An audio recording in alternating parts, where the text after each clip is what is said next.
প্রিয় ছাত্রছাত্রীরা,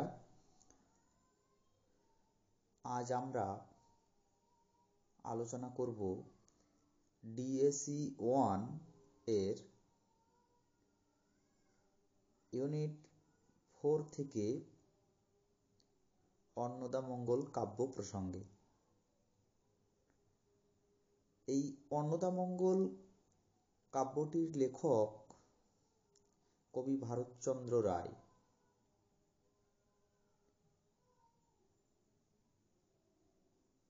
এই কাব্যটিকে অনেক সমালোচক নতুন মঙ্গল বলতে চেয়েছেন।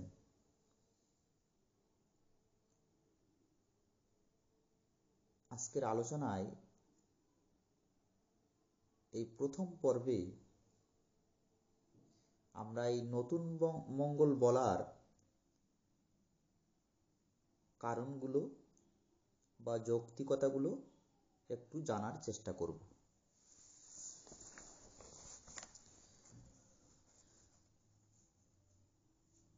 মঙ্গল কাব্যের ঐশ্বর্য যুগে ভারতচন্দ্র রায় একটি বিশেষ নাম বলা যেতে পারে। শুধু তাই নয়, তাকে এই যুগের, বিশেষ করে মধ্যযুগের শেষের দিককার সর্বশ্রেষ্ঠ কবি বলা যেতে পারে।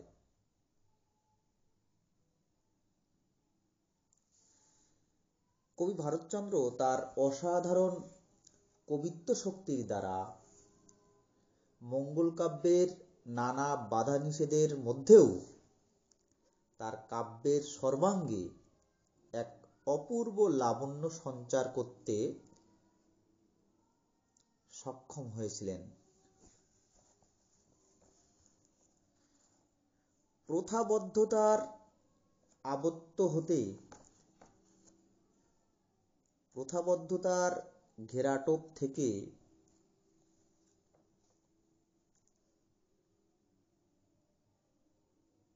তিনি তার কাব্য প্রতিভাকে বের করে নিয়ে আসতে চেয়েছিলেন এবং সৃষ্টি করতে চেয়েছিলেন নতুন কিছু, নতুন ভাবনা।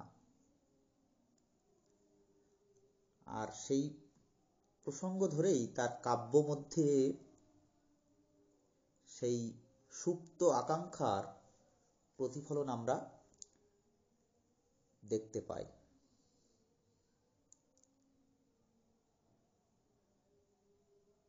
এ প্রসঙ্গে তিনি বলেছেন, নতুন মঙ্গল আসে, ভারত সরস ভাসে, রাজা কৃষ্ণচন্দ্রের আজ্ঞায়। আসলে নতুন মঙ্গল বলতে বোঝানো হয়েছে মঙ্গল কাব্যেরই নবতর অভিব্যক্তি, অর্থাৎ খ্রিস্টীয় ত্রয়োদশ-চতুর্দশ শতক থেকে ভারতচন্দ্রের পূর্ব পর্যন্ত সময়কাল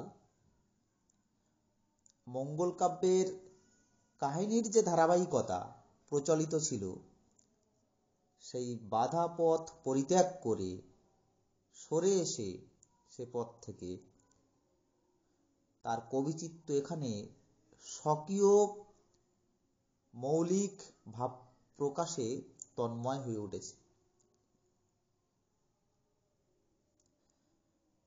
কবি ভারতচন্দ্রের কবি চৈতন্যের মধ্যে রয়েছে সেই সুপ্ত অনুভব।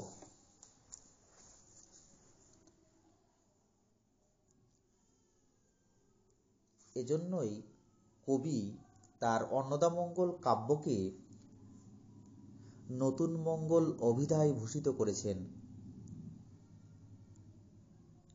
যাই হোক, আমরা অন্নদামঙ্গল কাব্যের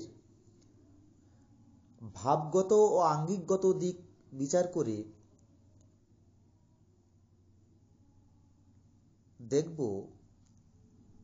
যে এই অন্নদামঙ্গল কাব্যটি প্রকৃতই কি নতুন মঙ্গল হয়ে উঠতে পেরেছে, সেটা আলোচনার মধ্য দিয়ে আমরা বিচার করে দেখব।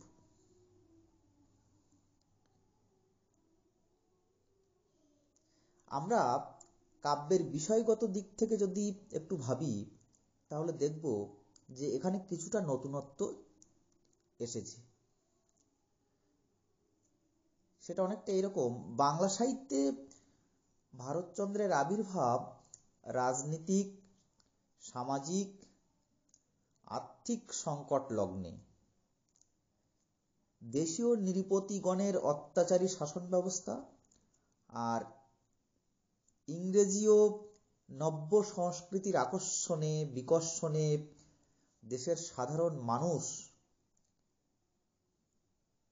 যখন বিস্ময় বিমূঢ় ও দিগ্ভ্রান্ত হয়ে পড়েছিল,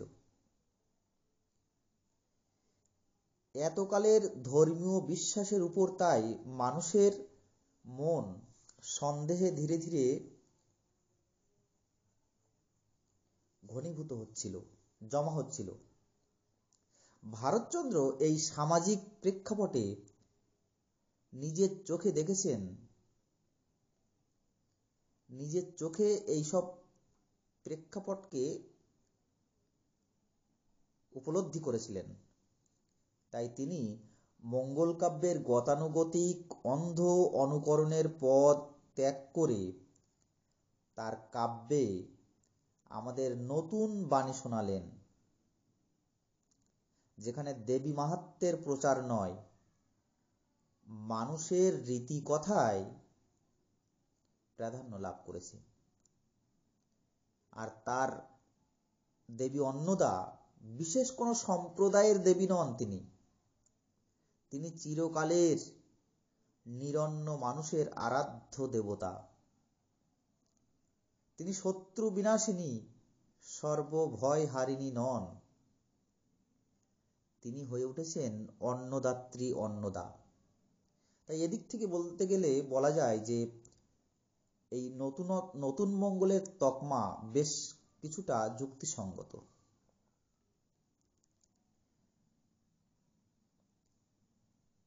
এরপর আমরা দেবতাদের চরিত্রাঙ্কনে কিছুটা নতুনত্ব খুঁজে পেয়ে যাই। যেমন রাজনৈতিক ও সামাজিক অস্থিরতায় দেবী চেতনার সাহিত্যিক ফলশ্রুতি হল বাংলা মঙ্গল কাব্য। ভারতচন্দ্রের পূর্ব পর্যন্ত লক্ষ্মী, অন্নপূর্ণা, মনসা, চণ্ডী ইত্যাদি দেবদেবী নির্ভর এই সাহিত্য গতানুগতিক পথেই অগ্রসর হয়েছে। কবি ভারতচন্দ্রও মঙ্গল কাব্যের অবয়ব সংস্থানে প্রাচীন প্রথাকে অনুসরণ করেছেন ঠিকই, তথাপি কবি মানুষের পৃথক স্বভাবও এবং যুগচেতনা তার কাব্যকে করে তুলেছে পৃথক, আলাদা। আর প্রাচীন কাব্যের অনুসরণ তার কাব্যের বহিরঙ্গ অনুসরণ মাত্র, অন্তরঙ্গ নয়। তা না হলে অন্যান্য মঙ্গল কাব্যের দেবীরা যথা মনসা, চণ্ডী, এদের খলতা নীচতা ত্যাগ করে ভারতচন্দ্রের অন্নদা চিরশুভঙ্করী অন্নদাত্রী রূপে আবির্ভূত হতেন না।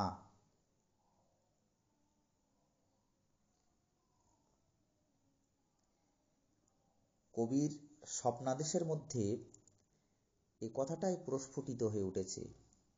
কবির ভাষায় বলা যায়, আরে বাছা ভারত শুনহ মোর বাণী, তোমার জননী আমি অন্নদা ভবানী।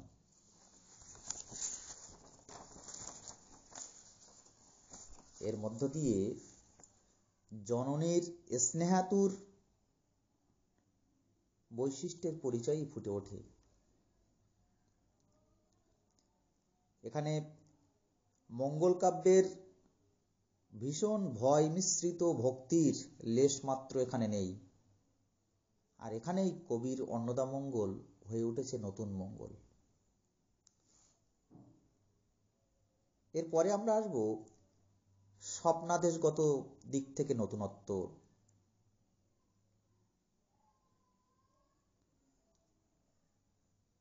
এই স্বপ্নাদেশগত দিক থেকেও অন্নদামঙ্গল নতুনত্ব বৈশিষ্ট্য প্রাপ্ত হয়ে উঠেছে।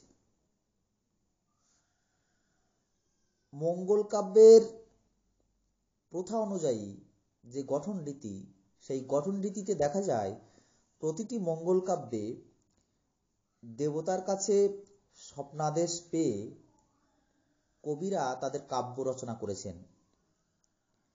কিন্তু অন্নদামঙ্গল কাব্যে দেখা গেল যে প্রথমে স্বপ্নাদেশ পাচ্ছেন কবি নন, অন্যান্য কাব্যের মতো।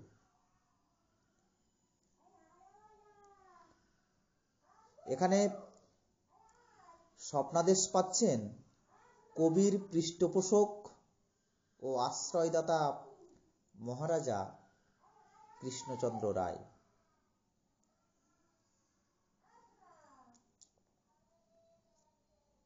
দেবী মাহাত্ম্যকে এখানে প্রাধান্য না দিয়ে মানব মাহাত্ম্যের প্রাধান্য নিঃসন্দেহে ভারতচন্দ্রের কাব্যে অবশ্যই নতুনত্ব এনেছে, একথা নিঃসন্দেহে বলা যায়।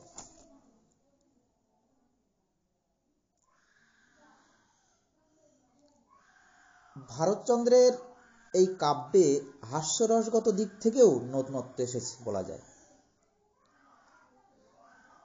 মঙ্গল কাব্যের হাস্যরস সৃষ্টির যে কতকগুলো বাঁধা ধরার নিয়ম ছিল, ভারতচন্দ্র তাকে উপেক্ষা করে দেবদেবীকে নিয়েই হাসির খোরাক জোগাতে পিছপা হননি, পিছিয়ে আসেননি।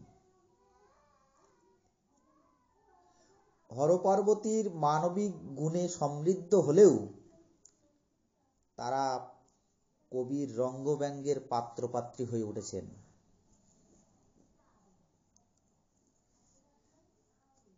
দেবতা শিবের প্রতি বালকবৃন্দের আচরণে যেন কবি হাস্যরসের ভিয়েন চড়িয়েছেন।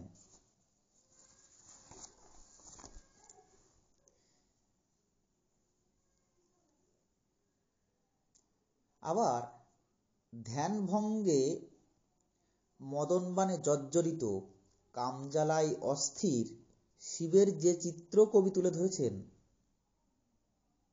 তা আমাদেরকে হাসির উদ্রেক না করে পারে না। এভাবেই অন্নদামঙ্গলে হাস্যরসের যোগান অন্যান্য কাব্যের থেকে স্বতন্ত্র করে তুলেছে। ঐতিহাসিক দিক থেকেও ভারতচন্দ্রের অন্নদামঙ্গল কাব্যে নতুনত্বের ছোঁয়া লেগেছে বলা যায়।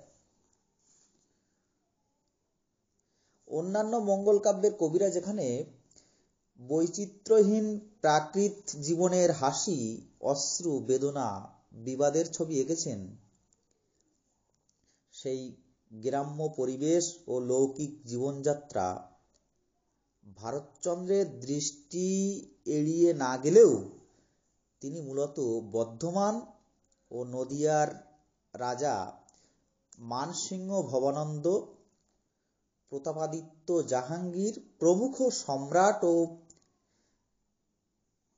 বিদ্বান প্রতিপত্তিশালী মানুষের কর্মব্যস্ত ঘটনাবহুল নাগরিক জীবন কাহিনী পরিবেশন করেছেন। ভারতচন্দ্র মহারাজা কৃষ্ণচন্দ্রের রাজসভার অনুপুঙ্খ অর্থাৎ নিখুঁত বর্ণনার মধ্যেই তার কাল চেতনাকে সীমাবদ্ধ রাখেননি কেবল, তিনি মঙ্গল কাব্যের বিষয় হিসাবেই ইতিহাসের মানসিংহ ভবানন্দ কাহিনী কাব্যের তৃতীয় খণ্ডে বিধৃত করেছেন। এদিক থেকেও বিচার করলে তার কাব্য নতুন মঙ্গল হয়ে উঠেছে।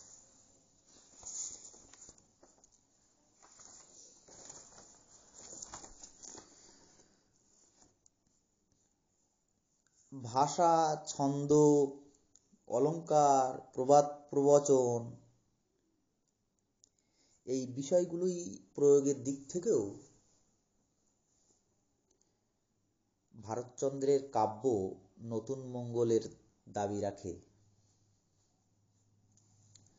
ভারতচন্দ্রের কাব্যের নতুনত্ব কাব্যের রূপচর্চার মধ্যে, কারণ তিনি পণ্ডিত তথা রাজসভার কবি। তিনিই মধ্যযুগের একমাত্র কবি যিনি সচেতনভাবে ঘোষণা করেছেন, যে হোক সে হোক ভাষা কাব্য রস লয়ে। এ রস সৃষ্টির জন্য তিনি প্রসাদগুণ ও ওজগুণ সমৃদ্ধ ভাষা, শব্দালঙ্কার, অর্থালঙ্কার, সংস্কৃত তুনক ছন্দ, বাংলা একাবলি, দ্বিপদী, ত্রিপদী ছন্দ যেভাবে ব্যবহার করেছেন, তাতে ভারতচন্দ্রের বৈদগ্ধ্যতাই প্রমাণিত হয়। আর সে কারণেই বুঝি রবীন্দ্রনাথ তার সম্পর্কে মন্তব্য করেছিলেন যে ভারতচন্দ্রের অন্নদামঙ্গলের গান রাজকণ্ঠের মণিমালার মতো, যেমন তার উজ্জ্বলতা তেমনি তাহার কারুকার্য। একথা রবীন্দ্রনাথ দ্বিধাহীনভাবে বলে গেছেন।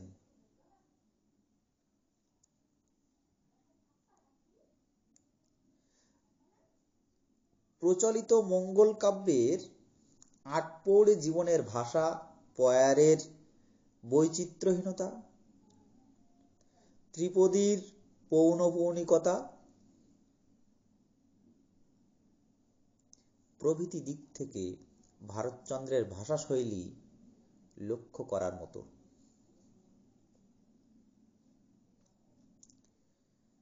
আলোচনার শেষের দিকে এসে বলা যায়, মঙ্গল কাব্যের যে রূপ ও রসবস্তু প্রচলিত ছিল, ভারতচন্দ্রের যুগে সেই কাব্য প্রথার বাঁধাধরা নিয়ম অনেকটা শিথিল হয়ে গিয়েছিল।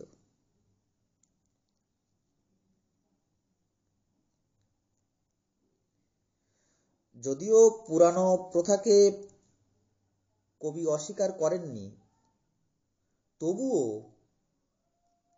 কবি পুরাণকে মার্জনার দ্বারাই এমন রূপ রসোচ্ছল করে তুলেছেন যে নবপুরাণ পাঠের আনন্দে আনন্দমঙ্গল বললাম অন্নদামঙ্গল সব দিক থেকেই যেন নতুন মঙ্গল হয়ে উঠেছে। সুতরাং মধ্যযুগের মঙ্গল কাব্যের ধারায় ভারতচন্দ্রের অন্নদামঙ্গল বিষয়বস্তু, রূপকর্ম ও মণ্ডন কলার দিক থেকে হয়ে উঠেছে এক যথার্থ নূতন মঙ্গল। একথা স্বীকার করতেই হবে। যাই হোক, প্রথম পর্বের আলোচনা এ পর্যন্তই। সবাই খুব ভালো থাকো।